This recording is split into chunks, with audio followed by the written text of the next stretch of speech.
algo rápido mientras entramos y seguimos en adoración. Muchas veces nuestro aceite, ¿cuántos están llenos del aceite de Dios? Escucha, muchas veces el aceite de nuestra vida, y ese aceite significa el Espíritu de Dios, está rancioso o tiene mal olor. O cuando usted fríe mucho, los cubanos que fríen mucho, porque ya no puedo freír, ese aceite como que hay que cambiarlo. ¿Cuántos dicen amén? Entonces, a través siempre le he enseñado a la iglesia que nosotros, yo quiero por favor que todos entren y todos vamos a seguir en adoración. Escuchen, por muchos años le he enseñado a la iglesia que se adora a Dios a través de la danza, que cada vez que se trae un tema de una canción aquí a este altar es porque tiene un mensaje de Dios. Aquí no se viene a hacer un teatro, sino se viene a danzar para Dios. Y mientras que estaba en estos días, en este proceso que muchos saben que estuve pasando, Dios me ministraba con esta canción. Y esta canción nos habla que necesitamos que nuestro aceite sea cambiado por un aceite nuevo. ¿Alguien dice amén? ¿Cuántos van a adorar a Dios junto con mi bien en esta mañana? Sí, amén.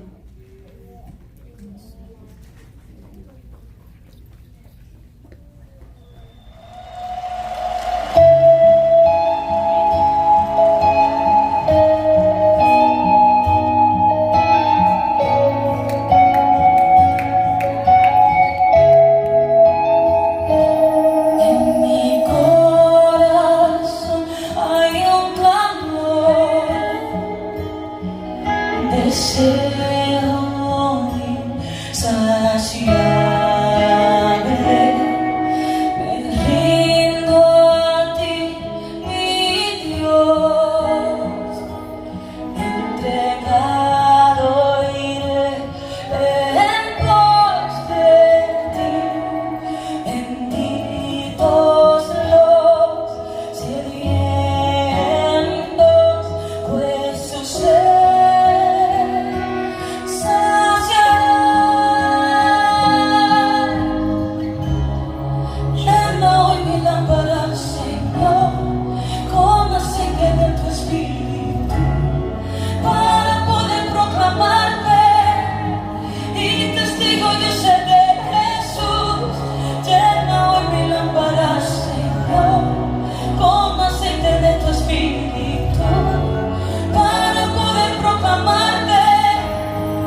Tanto lo tiene esta mañana. Clama por el aceite fresco. Levanta tus manos. Ponte de pie el que quiera, que no se puede quedar sentadito. Otra vez dile. Díselo, junto con Eliel. Llena hoy mi lámpara, Señor. Dile, llénala. Con aceite de tu espíritu. Ese aceite que se ha apagado. Yo iré a Un proclamarte. testigo yo soy de él. Dile, yo soy un testigo de Jesús. Llena hoy mi Díselo, lámpara. llena hoy mi lámpara, Señor. Con aceite fresco yo iré. Un testigo yo soy. Otra vez dile. Llena hoy mi lámpara, Señor. Con aceite de tu espíritu. Yo iré a proclamarte. Un testigo yo soy de Jesús. ¿Cuántos son testigos de Jesús en esta mañana? Aleluya, aleluya, aleluya. ¿Cuántos necesitan ese aceite? Gracias, Señor, ese aceite. Aleluya, le pido a los músicos que suban. Gloria al Señor. ¿Cuántos necesitan ese aceite? Vamos a entrar en la parte de la ofrenda y de los diezmos. En el nombre de Jesús, gracias, Chico, gracias. Gracias, gracias, gracias. ¿Cuánto necesitan ser llenos aún más de ese aceite? El aceite del Espíritu de Dios. Vamos a entrar ahora en la parte de lo que son los otros diezmos y las ofrendas. Y en este día lo vamos a hacer con tanta alegría y con tanto regocijo. Y por ahí atrás yo puse al lado de Miguel unas banderas, unos abanicos. Todo aquel que quiera tome su ofrenda, su diezmo en la mano. No va a pasar todavía. Y va a tomar el que quiera tomar una bandera, el que quiera tomar un abanico. Hay diferentes allá atrás. Y vamos a danzar como cantaban ellos esta mañana, a empezar el culto en el río de Dios. Y vamos a danzar con la ofrenda en la mano y el diezmo en señal de agradecimiento. Y no solamente esto, sino que vamos a entrar en la palabra de Dios con todo gozo, con toda alegría. Aquellos dirigentes, te aseguro que ya tienen su diezmo preparado, porque desde que entraron al templo lo prepararon, o muchos lo trajeron de su casa. Pero el que no puede pasar su tarjeta mientras que el grupo de alabanza comienza. Gloria al Señor, a ver, con gozo. No va a pasar a sembrar hasta que el pastor no ore. Mientras vamos a danzar con las banderas del río de Dios. A ver, pasen al frente todo lo que saben los ángeles del Señor.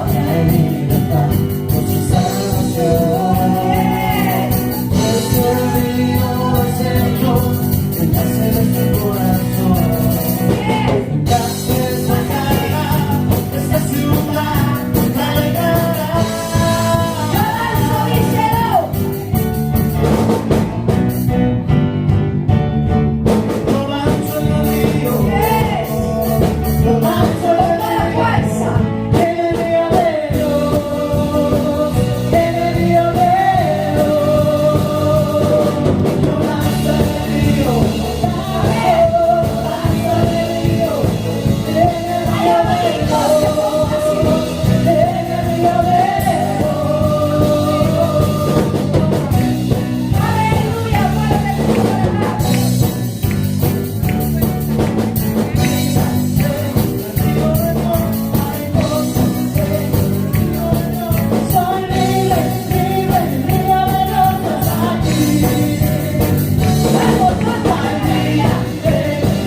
recibir la palabra. Y yo sé que no, la posición corporal no es la que indica.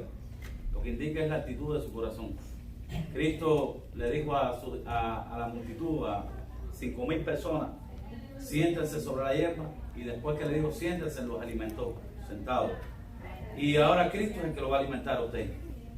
Y yo quiero, antes de orar, quisiera decirle, a manera de conclusión de la predicación pasada, ¿cuántos estuvieron aquí el domingo pasado? Amén. ¿Cuántos entendieron la predicación? Que el agua que había en el pozo de Belén era un agua que estaba libre, un agua que no la compraban, no había que venderla, no había que comprarla, pero estaba rodeado por una guarnición de filisteos. Y cuando la Biblia dice ahí, cuando Cristo dice, que yo leía en el capítulo 21,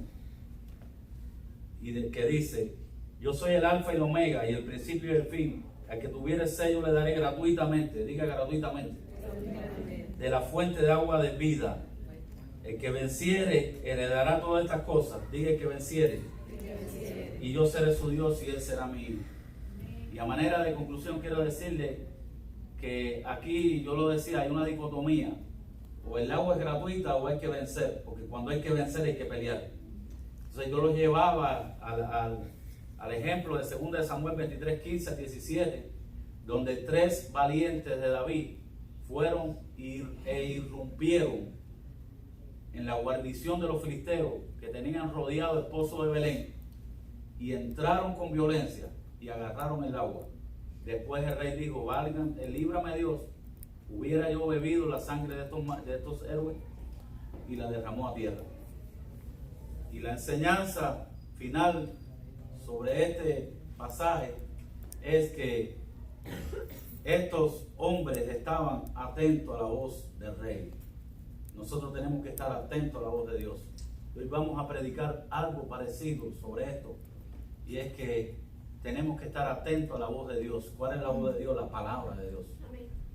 Porque a veces queremos que Dios nos hable audiblemente, y Dios te quiere hablar todos los días a través de su palabra, y tú no abres la Biblia. Y el agua del pozo de Belén no se vendía, era gratis, pero había que luchar, había que conquistarla, porque había una guarnición de los filisteos, estaban bajo tropas enemigas, había un imperio que lo había dominado, y la mayoría de las veces Satanás quiere robar tus planes, tus propósitos, tus sueños, y tienes que conquistarlos. Los propósitos, los planes, los sueños son gratuitos. Dios te lo ha dado, te lo ha regalado por gracia. Pero hay una parte tuya que tienes que conquistarla, esforzarte y ser valiente y seguir adelante, cumpliendo con todo lo que Dios te ha mandado que haga. Ahora vamos a orar. Levanta tus manos. Padre, gracias por este tiempo tan maravilloso, por esta alabanza, por la adoración. Gracias, Padre, también por la danza. Gracias también, Señor, por la ofrenda, por los tiempos.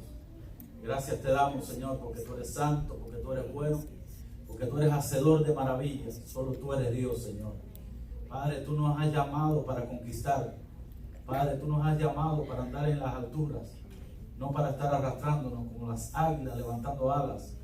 Padre, por eso ahora que vamos a recibir tu palabra que va a hablar sobre tu palabra, Padre, y no te pido que bendigas tu palabra porque tu palabra es bendecida, sino, Señor, que me uses como un instrumento de tu gloria, Señor. Quiero ser tu boca, quiero ser tus manos, tu cuerpo aquí en la tierra en estos momentos, Padre, y que tú me uses como un transmisor para que tu pueblo pueda escuchar y atesorar tu palabra y llevarla pragmáticamente a la realidad del mundo, a la realidad de ese campo de batalla, Señor. Prepáranos, bendícenos, catapúltenos, Señor, a nuevo entendimiento, a nuevos niveles de sabiduría, Señor, porque tu palabra dice que la verdadera sabiduría es el temor a ti. Enséñanos a temer, enséñanos a obedecer tu palabra, enséñanos a ser hacedores de ella, Señor. En el nombre de Jesús, Señor, reprendemos todo lo que quiere interponerse, Señor, y declaramos que tu Espíritu Santo señorea sobre mi vida y sobre este pueblo. En el nombre de Jesús, amén. Puede sentarse, por favor. Damos la bienvenida a Miguel Martínez. Bienvenido, esposo de la iglesia. Él estuvo en el evento de los padres que se hizo el jueves y faltaron muchos padres, algunos justificados, otros no, pero quiere que le diga que se han perdido tremendas posibilidades de instruirse en cómo educar mejor a nuestros hijos. Y hay alguien que dio una conferencia que se preparó para eso y abandonó cosas que tenían que hacer para que no hayan venido todos. Así que yo los exhorto y les animo a que este próximo jueves no falte. Venga, porque quizás usted cree que no lo necesita, pero todos lo necesitamos, porque no lo sabemos todo. Y Dios siempre habla y usa a la persona que pone aquí delante.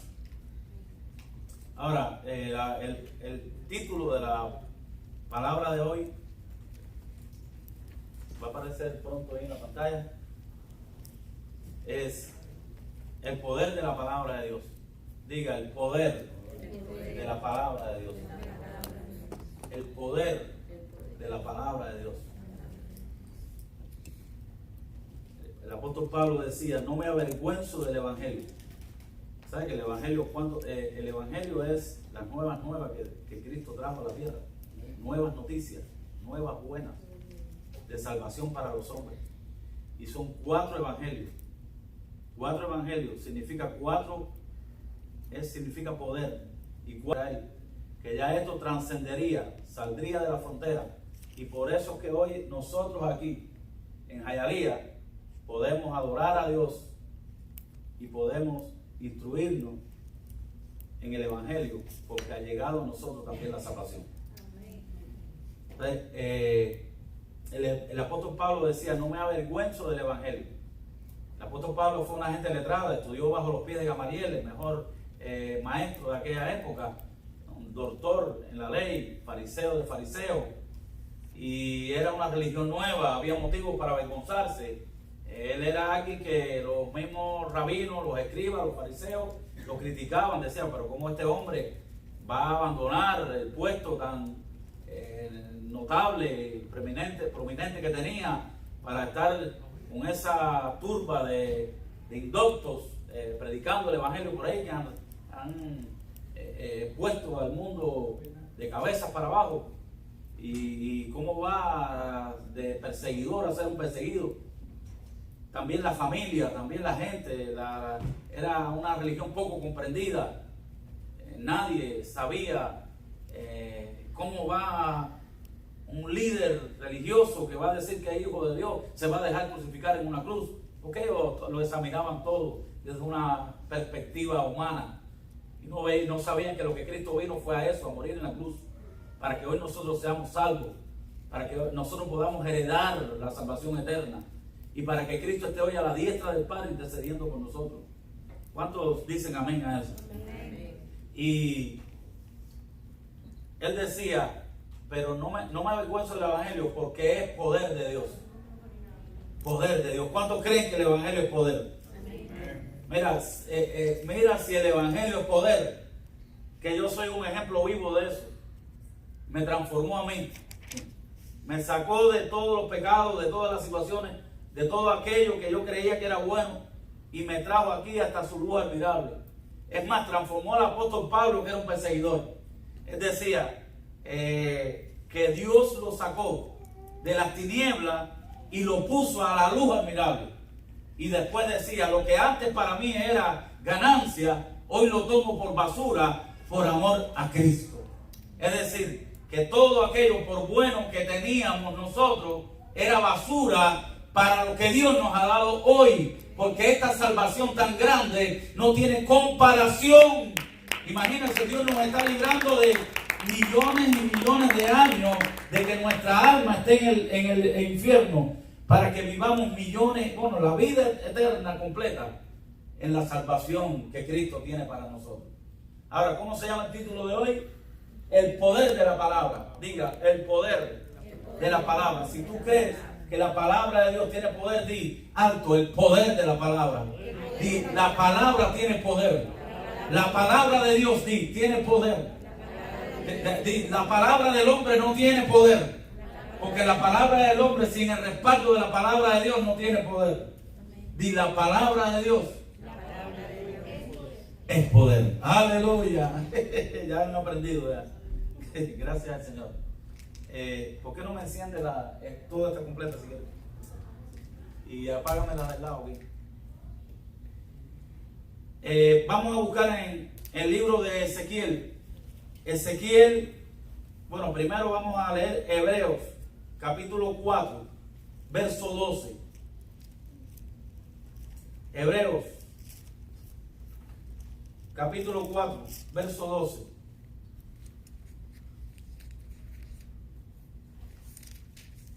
Porque la palabra de Dios es viva y eficaz. Mire cuántas cualidades, virtudes tiene la palabra de Dios. Y es más cortante que toda espada de dos filos. Y penetra hasta partir ¿qué? El alma y el espíritu. Ahí está hablando de lo espiritual, del ser espiritual. Porque nosotros somos espíritu ocupando un cuerpo. No somos animales. Somos ¿qué? Espíritu que estamos ocupando ¿qué? Un estuche, un cuerpo. Y penetra hasta partir el alma y el espíritu. Las coyunturas, está hablando aquí de anatomía humana, física. Las coyunturas y los tuétanos. Todos sabemos que los tuétanos es lo más profundo del ser humano. Ahí es donde se produce ¿qué? Los glóbulos rojos. Es así médico. Y también ahí se produce la genética. La genética humana quiere decir que la palabra de Dios cambia la genética humana. Si tú no has sido transformado todavía, algo está pasando. Tienes que creerle más a la palabra de Dios. Porque tu peregrí no es el que te ha dejado de donde tú asciendes, de donde tú vienes. No es de tus ancestros. Ya tu peregrí viene del ámbito espiritual. Y si nosotros somos nueva criatura en Cristo, nuestra genética debe ser la de Cristo. Nuestra manera de pensar debe ser de reino. Ya somos hijos de ¿qué? De Dios. Por lo tanto, tiene que producirse en nosotros un cambio. Alguien no lo entendió. Si de verdad estamos en Cristo, tiene que producirse en nosotros un cambio. Porque si sigues actuando como mismo actuabas antes, todavía la palabra de Dios no se ha penetrado hasta los tuétanos. Ya se lo fuerte con palabra. Y discierne los pensamientos y las intenciones del corazón. Dios sabe lo que tú piensas, Dios sabe lo que tú hablas. Es más, Él conoce las intenciones de tu corazón. ¿Cómo no vas a saberlo si Él te creó? Él te creó. Él sabe todo. Mira, Dios tiene información de nosotros, lo repito e insisto en esto. Información de nosotros que ni nosotros mismos la tenemos. Porque Él tiene nuestros cabellos contados. Y eso no es fácil. Para quizás algunos sea fácil. Pero para la mayoría de los que estamos aquí, no es fácil. ¿Cuántos saben cuántos cabellos tienen? Sin embargo, Dios lo sabe. Así que vamos a leer ahora Ezequiel. Este texto que leímos en hebreo lo vamos a dejar para el transcurso del mensaje. Ezequiel 37. Y me dijo, hijo de hombre. Y me dijo, hijo de hombre, está hablando de Ezequiel. ¿vivirán estos huesos? Y dije, Señor Jehová, tú lo sabes. Me dijo, entonces, profetiza. Di conmigo, profetiza. Repítalo, profetiza.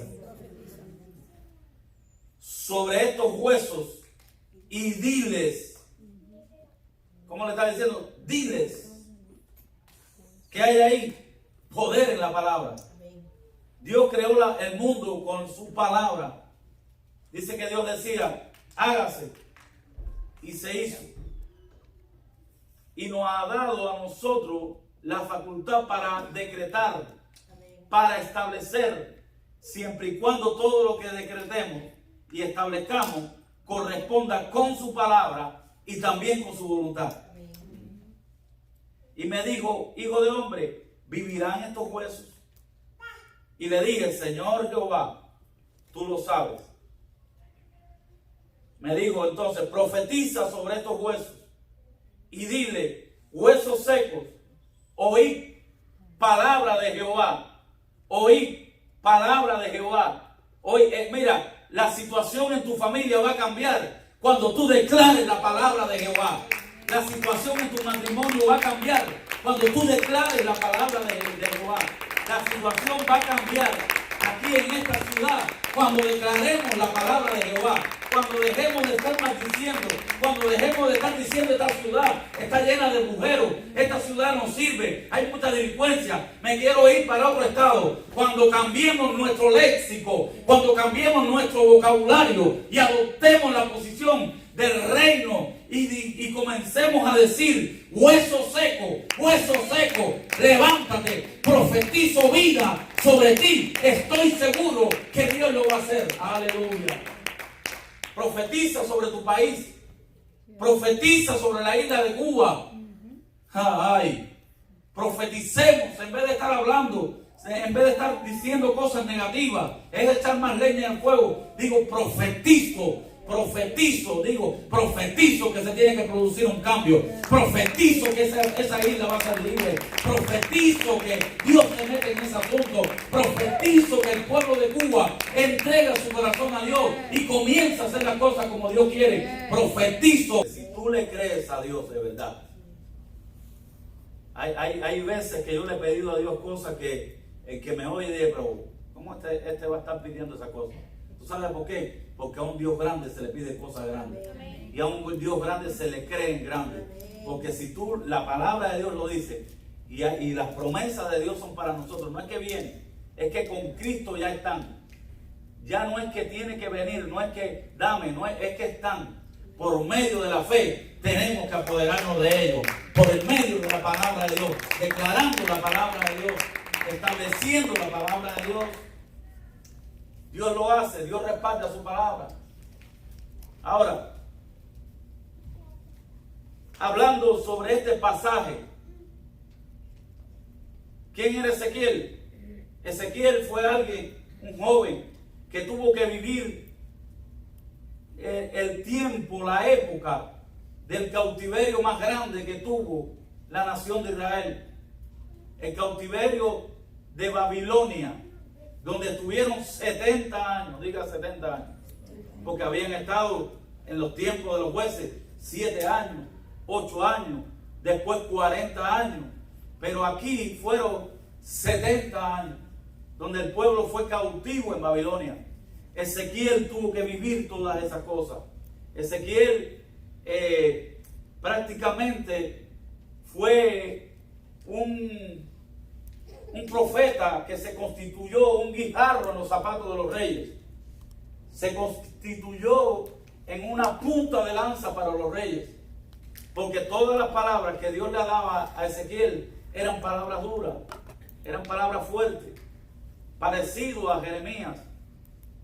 ¿Por qué? Porque este cautiverio indica que Dios estaba permitiendo el castigo a la nación de Israel porque se habían apartado de sus mandamientos, porque los decálogos de Dios lo habían dejado a un lado, habían puesto las cosas materiales en primer lugar. A alguien le parece esto que tiene coincidencia con la vida real. Cuando Dios fue a introducir al pueblo de Israel en la tierra prometida, le dijo, acuérdense de quién es quien los introduce en la tierra que fluye leche y miel. Acuérdense de dónde yo los saqué, de la esclavitud de Egipto, que los saqué con mano fuerte y extendida, que abrí el mar rojo, que los pastoreé por el desierto durante 40 años y los pasé detrás del Jordán para que heredaran como posesión de bendición la tierra prometida. Pero les dijo también, no se olviden de quién fue el que lo hizo. No se vayan tras las bendiciones y olviden al Dios que les da las bendiciones. Esa palabra nos sirve a nosotros también, porque Dios nos trajo a su reino, nos hizo ser coherederos de su gracia, miembros del reino de los cielos. Pero muchos de nosotros, los que estamos aquí en este recinto, hemos tenido el privilegio que no tuvieron muchos, quizás de nuestros familiares, de nuestros amigos, de la gente que se quedaron al lado allá del océano, de la frontera, y nos trajo y nos introdujo a esta tierra donde prácticamente fluye leche y miel. Y cuando llegamos, muchos de nosotros, muchos se han olvidado del rey que los introdujo. Y eso puede traer, esa desobediencia, esa rebeldía, puede traer complicaciones a las vidas. En este caso, al pueblo de Israel le costó 70 años en cautiverio, al punto de que cuando ya se prolongaba tanto el tiempo de estar allí proscripto en una tierra lejana, desterrados, dicen que ellos agarraron sus arpas y las guindaron, las pusieron en los sauces. Los sauces significan tristeza. Es un tipo de árbol que en tiempo de invierno y en otoño se mueve y hace un ruido parecido al de los pinos, un ruido de tristeza. Ellos colgaron sus arpas y dice, y los malos nos decían en uno de los salmos que adoráramos a Dios, y nosotros respondíamos, ¿cómo podemos adorar a Dios en tierra lejana, en tierra de esclavitud? Ahora, lo que está sucediendo aquí, el valle de huesos secos tipifica a la nación de Israel. Tipifica gente que dejaron lo de Dios para irse tras las cosas carnales. Una pregunta que yo hago en este día. Este valle de huesos secos sucedió de verdad en la tierra. Se levantó un ejército como Dios lo levantó ahí y caminó sobre la tierra.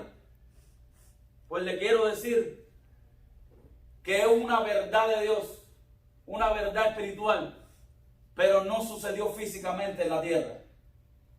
Dice la palabra de Dios, ahí mismo, Ezequiel, en el capítulo 37, verso 1, la mano de Jehová vino sobre mí y me llevó en el espíritu de Jehová y me puso en medio de un valle que estaba lleno de huesos. Quiere decir que esto es una revelación espiritual. Algo parecido a lo que le sucedió aquí, que estamos hablando en la clase, tema estamos tratando los viernes. Lo que le sucedió a Juan en la isla de Patmos. Y dice, y andaba yo en el espíritu en el día del Señor. Y dice que se le apareció Cristo y le dio una gran revelación. Pero es una visión que era muy significativa para los tiempos que estaba viviendo el pueblo de Israel en aquella época. Pero se ajusta mucho a la realidad.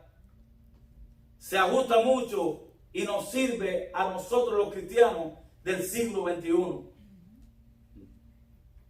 Porque una de las cosas, y es el tema que quiero tratar hoy, porque estamos hablando de la palabra de Dios, es que cuando Dios le dice a Ezequiel hijo de hombre. Bueno, le dice hijo de hombre porque es una expresión del arameo que significa Adán. De Adán significa Adán, hijo de la humanidad, hijo de humano terrestre. Lo que siempre lea el libro de Ezequiel, que cada vez que Dios le habla y se revela a Ezequiel en todos los capítulos, la pericopa o la entrada es hijo de hombre. Hijo de hombre profetiza, hijo de hombre habla, hijo de hombre levántate. Porque le está diciendo, aunque yo me estoy revelando a ti, tú eres humano.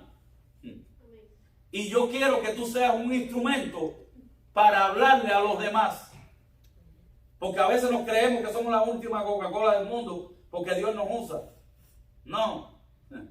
Aquí el grande, el que recibe toda la gloria y el que hace todas las cosas perfectas se llama Dios. Nosotros solo somos autoridades delegadas de parte de Dios, que Él ha tenido misericordia de nosotros para que nosotros podamos transmitir la palabra de Dios. Por eso en todos los casos, porque Ezequiel es uno de los profetas mayores y fue uno de los profetas casi como Isaías que recibió mayor información de parte de Dios. Dios le hablaba directamente, tangiblemente. Le digo, bueno, hijo de hombre, tú eres solamente un Adán, un transmisor de lo que yo quiero decirle al pueblo de Dios. Entonces, el meollo o el neurálgico que queremos nosotros tratar en este mensaje es que cuando Dios le dice a Ezequiel, hijo de hombre, ¿tú crees que estos huesos vivirán? Le está preguntando, es una pregunta retórica, algo parecido cuando Cristo le dijo a sus discípulos, y estaba allí Felipe, y le dijo Felipe, Señor, ¿cómo vamos a alimentar estos 5,000 personas? Y Cristo le dijo, aliméntenlo. Le digo, bueno, si juntáramos los denarios que tenemos en el bolsillo, yo creo que no alcanzaría para tan grande multitud.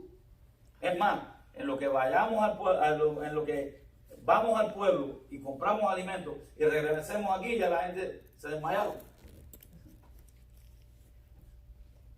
Simplemente Cristo lo que estaba diciendo era, tú tienes que creer lo que yo digo, que tú estás conmigo. Y si tú estás conmigo, para mí nada hay imposible. Esta palabra es para alguien en este día. Para alguien que ha aceptado a Cristo en su corazón y dice que lleva a Cristo en su corazón. Y Dios quiere decirle, si de verdad yo estoy en tu corazón, ¿por qué temes? Si yo estoy contigo. Esta palabra está dirigida para muchos que llevan días, quizás meses, con una situación dura, difícil, que no le deja casi pegar los ojos. Y Cristo te dice, yo estoy en la barca. Yo estoy en la barca. Lo único que hace falta es que no me lleves dormido en la popa para despertarme cuando tienes una situación difícil. Quiero que me lleves en la proa para yo dirigir tu barca y te metas solamente donde yo quiera que te metas. Y vayas solamente donde yo te apruebe que tú vayas. Y él dijo, tú lo sabes, Señor. Tú lo sabes todo. Como le dijo Pedro también a Cristo, cuando le dijo, Pedro, ¿tú me amas? A la tercera vez, Pedro se entristeció y le dijo, Señor, tú lo sabes todo. Tú sabes que te amo. Y aquí Ezequiel responde lo mismo, prácticamente. Le digo, Señor, tú lo sabes todo. Tú sabes si van a vivir o no van a vivir. Esa es la verdadera respuesta. Porque muchas veces nos ponemos a hacer cálculos humanos. Dios te manda a hacer algo y tú dices, ay Señor, pero es que no tengo la finanza. Ay Señor, es que no tengo la capacidad. No tengo los estudios. No tengo las condiciones. Y Dios te dice, soy yo que te estoy mandando. Tú tienes que creerlo. Tú tienes que creer la palabra. Tú tienes que caminar por la palabra. como le pasó a Moisés, a Pedro, que Cristo le dijo, ven, camina sobre el mar. En realidad lo que Cristo le estaba diciendo es camina sobre mi palabra, porque sobre el mar es imposible que puedas hacerlo. Pero si tú me crees, para mí nada es imposible. Y lo que Dios quería demostrar en ese lado, no es que nos pongamos ahora, como el mago Copperfield, a tratar de caminar sobre el agua, o como el pastores en África, que están intentando caminar sobre el aire. Esas son cosas irrelevantes, cosas que no tienen sentido. Eso está en la Biblia, porque Cristo nos manda cada día a caminar sobre las aguas, a caminar sobre los problemas, a caminar sobre las situaciones, a caminar sobre los conflictos, a caminar sobre los Goliat que se paran delante de nosotros. Eso en realidad es lo que nos quiso enseñar Cristo con aquel pasaje, con aquella noche tenebrosa, donde mandó a Pedro a caminar y Pedro comenzó a mirar los vientos y comenzó a mirar las tempestades. Si comienzas a mirar las situaciones a tu alrededor, si comienzas a ver la situación como está, los problemas, los conflictos, los ataques del enemigo, te voy a decir algo, te vas a hundir. Tienes que seguir creyendo la palabra de Dios, porque la palabra de Dios no miente. Y si Él lo dijo, yo estoy seguro que Él lo hace. Ahora, después le digo, profetiza. No le digo, ponte a armar los huesos, ponte ahí a tratar de pegarlo con Cresiclub, trata de hacer piel de silicona y tratar de... No, le digo, profetiza. Profetiza sobre esos huesos, porque esos huesos vivirán. Ahora, ¿qué hizo Ezequiel?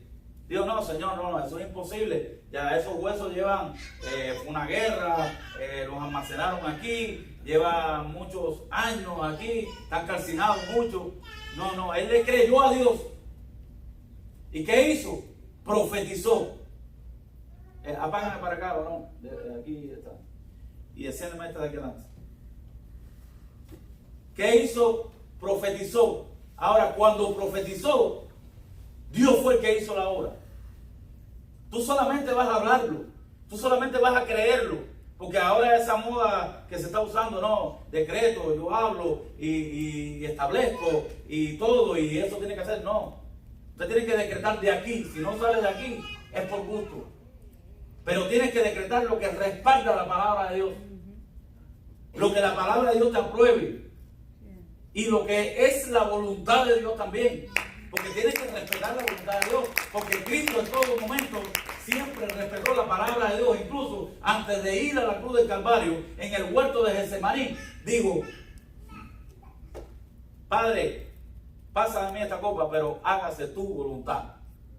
Porque Dios sabe lo que quiere. Mira, quien de verdad sabe lo que va a hacer contigo y cuál es tu futuro y hasta dónde tú vas a llegar es Dios. Tú tienes una mente finita, Dios tiene una mente infinita. Todo lo sabe, todo lo puede y está en todas partes. Dios no puede ser turista. ¿Por qué Dios no puede ser turista? Porque Dios está en todas partes. Y un turista es el que llega de pronto al lugar y se asombra, se emociona. Sube el aire un poquito y bueno. Ahora, otra cosa que no puede hacer Dios. Hay otra cosa que Dios no puede hacer. ¿Alguien lo sabe? Mentir. Aleluya. Dios no puede mentir. ¿Por qué? Porque el poder creativo de la palabra de Dios no se lo permite. Aparte de que Dios es santo, lo que Dios dice, eso es. Si Dios dice, esto es verde, aunque sea amarillo, se convierte en verde. Ay. ¿Sabe por qué? Porque todo lo que Él dice se hace. Lo que Él habla se convierte en lo que Él dice. Ay. Mira, la palabra de Dios dice en Romanos 4:17-6, Dios llama a las cosas que no son como si fuesen. Por eso es que se le aparece a Dios un hombre que estaba en el lagar, ahí escondido, con miedo, le dice, varón esforzado y valiente. Pero ¿cómo varón esforzado y valiente? Porque Dios llama a las cosas que no son como si fuesen. Porque Dios sabía ya que Dios iba a hacer de ese hombre un valiente. Entonces, si tus hijos tienen un comportamiento malo, errático, y tú comienzas a decir y a declarar sobre él, no, este no sirve, este es desobediente, tiene la cabeza más dura que el papá y todas esas cosas, ¿qué estamos provocando con eso? Estamos profetizando negativamente sobre ese individuo. Día menos que sea con la muela de atrás. Estamos profetizando negativamente. Mira, podrá estar metido en la droga, podrá estar allá perdido aparentemente en el mundo, pero el hijo pródigo se alejó y gastó todo en ramera y estaba cuidando cerdos, pero nunca dejó de ser llamado hijo. El padre seguía diciendo, mi hijo, este es mi hijo que estaba muerto y regresó. Llámale, mira, llama a las cosas que no son como si fuesen. Mira, él está apartado, pero no apartado en el mundo, está apartado para Dios. Está en un tiempo de reciclaje, está en un tiempo de espera. Cuando regrese, ustedes van a ver lo que Dios va a hacer con él. Aleluya, porque está en entrenamiento. Vamos, aleluya. Ahora, Dios no es hombre, lo dice la Biblia o no lo dice, en Números 23:19. Dios no es hombre para que mienta, ni hijo de hombre para que se arrepienta. Él dijo y no hará, habló y no lo ejecutará. Si Dios lo dijo, Él lo hace, porque Dios no es hombre para que mienta. Hay alguien aquí, mira, hay una palabra gravitando sobre alguien aquí desde hace tiempo y es que no lo ha recibido porque no ha llegado el tiempo, porque no lo ha creído. Pero esa palabra que está ahí gravitando, cuando tú lo creas, estoy seguro que tus ojos lo van a ver. A alguien Dios le ha dado una palabra, a alguien Dios le ha dicho que va a hacer algo grande con tu vida, pero no lo has creído. Y Dios simplemente lo que está esperando es que tú lo creas para que se abra la puerta del mundo espiritual para que pronto puedas verlo en esta tierra. Aleluya. Por eso, mira, si tú lo crees, levanta tu mano derecha ahí, que voy a profetizar sobre tu vida.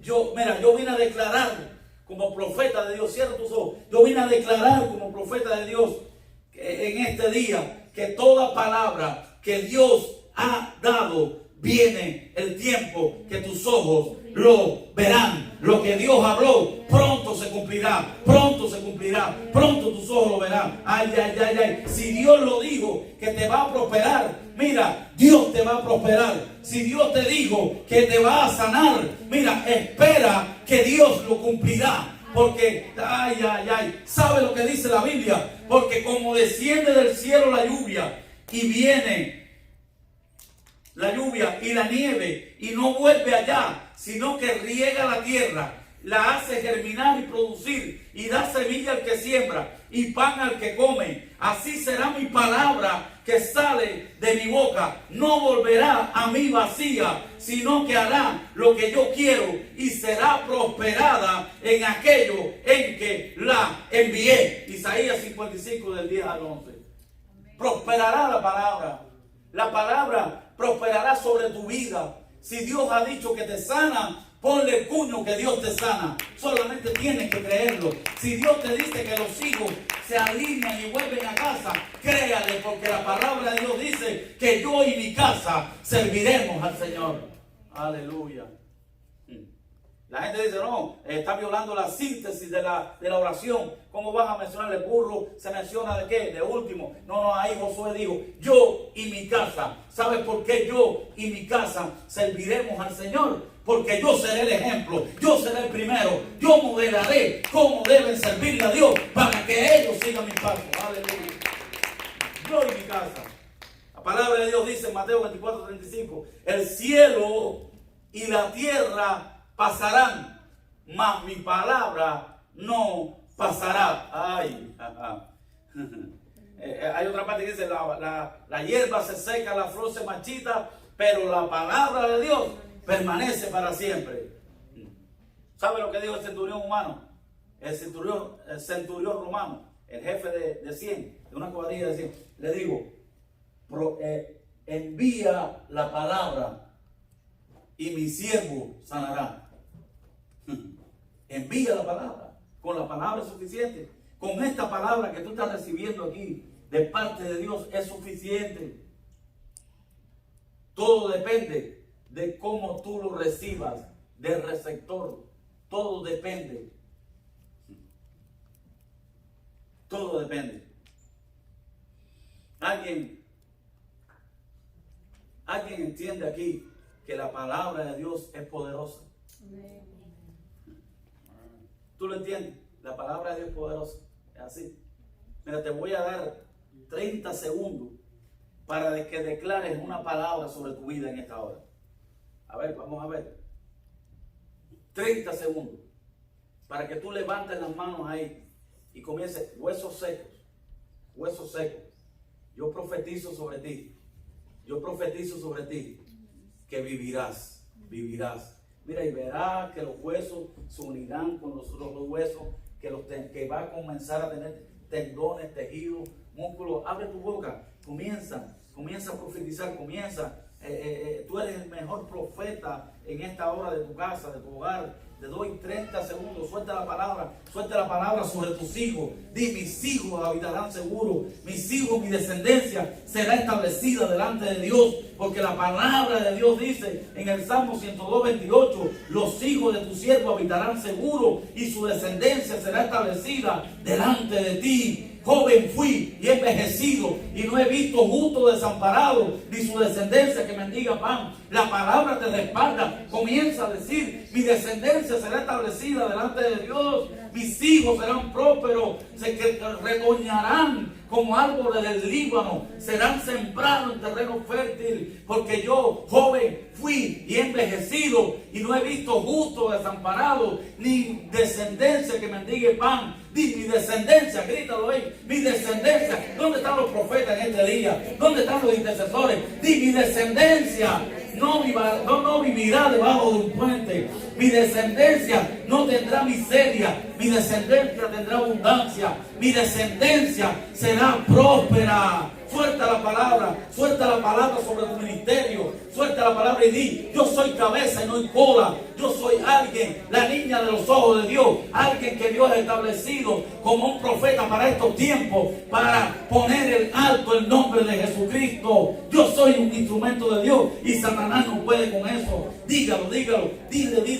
Yo y mi casa serviremos al Señor. Di, mi finanza, yo seré próspero. Mis hijos serán prósperos. Le dejaré herencia a mis hijos, porque la palabra de Dios dice que Dios suplirá todo lo que nos falte conforme a su riqueza en Cristo Jesús. Di, yo soy próspero porque mi papá es el dueño del oro y de la plata. Lo dice así la palabra de Dios. Di, la gloria postrera. Di, yo profetizo sobre esta iglesia. Yo profetizo que esta iglesia se levanta, resplandece, porque ha venido la gloria de Jehová. La luz de Jehová ha nacido sobre esta iglesia, y la gloria postrera de esta casa será mayor que la primera, ha dicho Jehová de los ejércitos. Ageo 2:8. Di, yo lo declaro, yo decreto que cada silla de esta se llena. Yo decreto que los que no están aquí porque están enfermos, hoy son sanados. Yo decreto que el que está desanimado se anima. Yo decreto que Dios le da fuerza al que está cansado y le da habilidad al débil. Yo decreto bendición sobre esta iglesia. Dilo.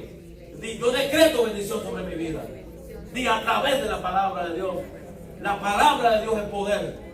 Y yo decreto las promesas de bendición sobre mis hijos, sobre mi matrimonio, sobre mi economía, sobre mi salida, mi entrada, sobre mi ministerio, sobre esta iglesia, porque todo es de Dios. ¿Cuántos dicen amén a eso? Qué fuerte esta palabra. Fuerte la palabra.